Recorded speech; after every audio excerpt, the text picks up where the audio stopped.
porque ha tocado un sorteo y porque me gusta jugar a fútbol y pues era una bonita opción y pues parecía divertido.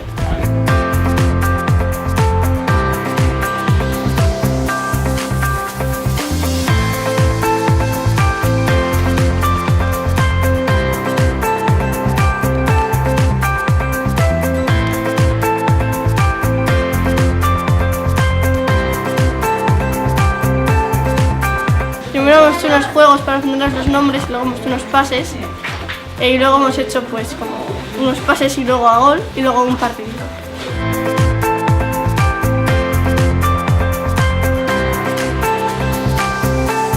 Hasieran ipindu dugu paseo batzuk izenak jakiteko, da gero tiro batzuk porteria taula, gero partidu bat, da gero penalti.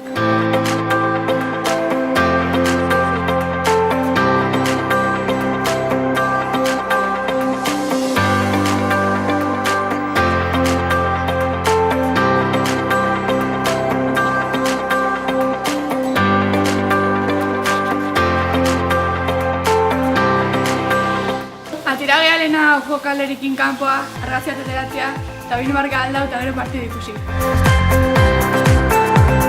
Hemos salido al campo a sacarnos una foto con las jugadoras y ahora vamos a ver el partido en la